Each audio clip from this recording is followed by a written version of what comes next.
previously on this channel.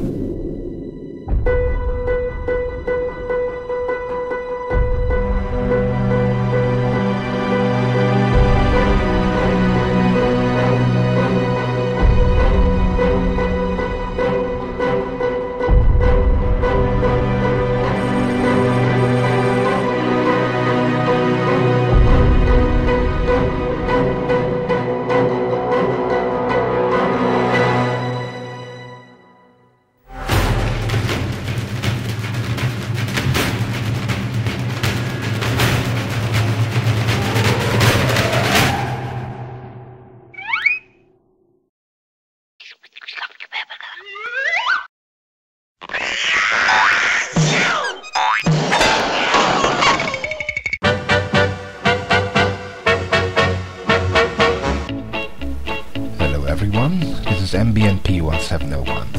I hope you're all well. I'd like to thank you all once again for your support, for subscribing, befriending, commenting, and of course for asking me questions, the answers to which I'm going to provide you with now. So, here we go. Well, that depends. If it were for the landscape, I guess I'd like to live in Great Britain, Iceland, or Patagonia. If it were rather for a certain kind of society and or political system, I think I'd go for one of the Scandinavian countries, if only for their remarkable educational systems. An intelligent population is quite an appealing thing. I was born and raised in Germany. Since my family is quite liberal, I was not baptized, which is still kind of exceptional in the area I grew up in, and religion was simply never an issue. My late grandmother, however, was very Catholic, so I attended many a church service in my childhood. I even went to a Catholic high school, simply for the reason that it was the best school around and I wanted to go there. It was initially run by rather liberal nuns, and later taken over by the Diocese of Cologne. A strange thing is that for some reason, I always knew much more about the Bible and religion than any of my Christian classmates.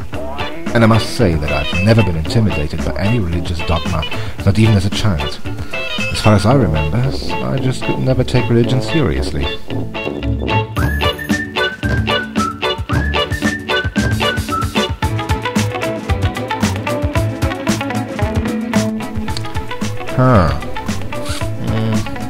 Gosh, that's a tough one. I have to think about that. I'll be right back.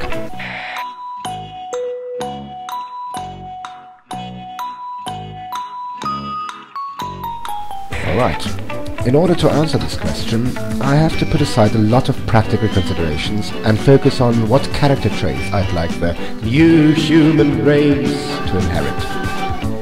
So I choose Christopher Hitchens for his intelligence and tartness, Ayaan Hirsi Ali for his sense of righteousness and courage, Stephen Fry for his compassion and great humour, and Victoria Modesta for reasons I'd rather not go into right now. You might very well think that. I could not possibly comment. As for potential food supply, I'd bring along Manuel Uribe, and that is a practical consideration. Cool, fresh apple cider, corn. Actually, beer isn't really my cup of tea. Dumplings. If I have some, I prefer it to be rather bitter, but I couldn't recommend any particular brand. Sorry. I like tea, though.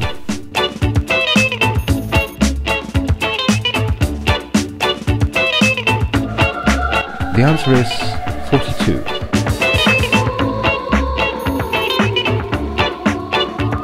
At the time of recording this, yes, I'm only 29. Not for very much longer, though, as the end of the twins is nigh.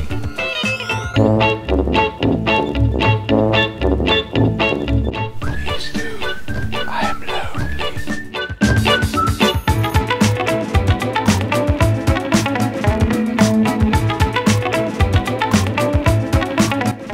Why, thank you.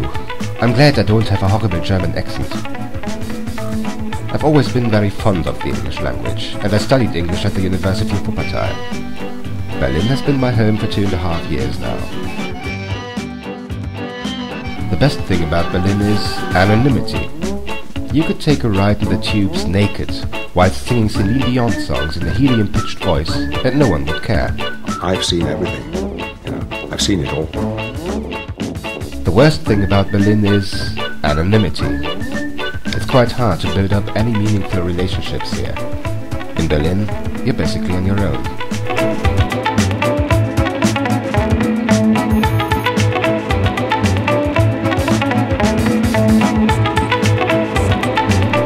The thing that scares me most is confronting and/or being a disappointment to other people. Without going too much into detail, this has to do with my major clinical depression and certain social anxiety issues I'm dealing with. Dumplings. There, I've said it. I'm insane! What makes me mad? I really can't think of anything right now.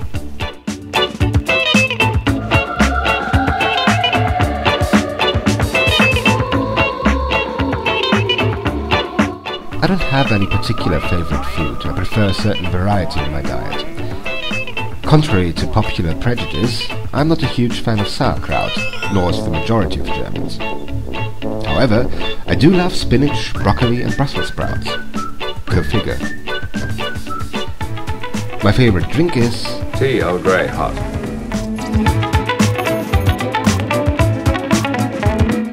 Now this is very easy to answer.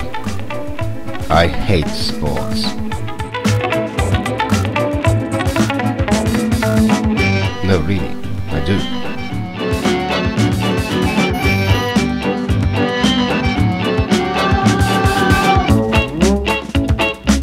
There are too many factors to consider in order to determine the attractiveness of someone other than mere hair color.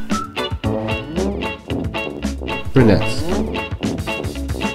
Better yet, black straight fringes.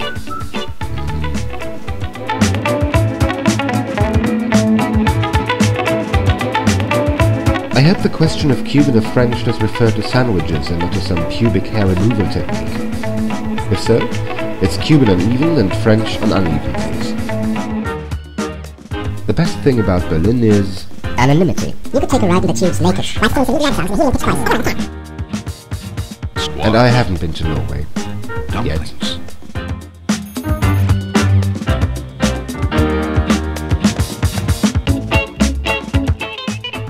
All that I'd like to say to him can be summed up in one sentence. Don't insult my intelligence. And I'd hope that I wouldn't be stuck in there too long, exposed to his abysmally stupid proselytizing. My brain might explode, and I wouldn't want anyone to have to clean up the mess.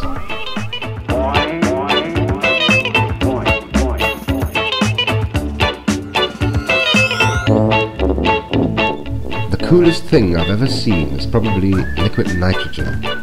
The coolest thing I've ever heard is probably this.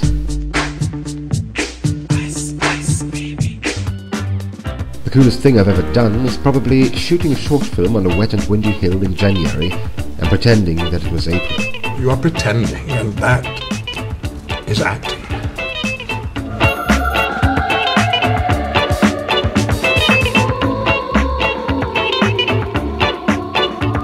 The concept of objective morality has always struck me as rather childish.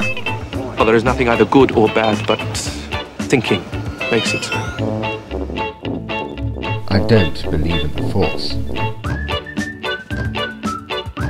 From a subjectively moral point of view, I'm against consuming animal products if they're not produced with appropriate animal care. I'm not opposed to genetic engineering of food, but remain skeptical of the agenda the CEOs of the global food players dealing in genetics seem to have.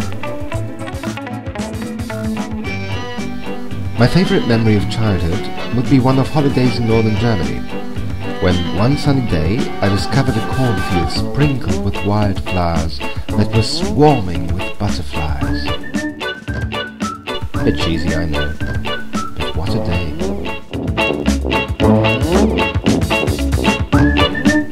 And this concludes my answers video. I hope you enjoyed it.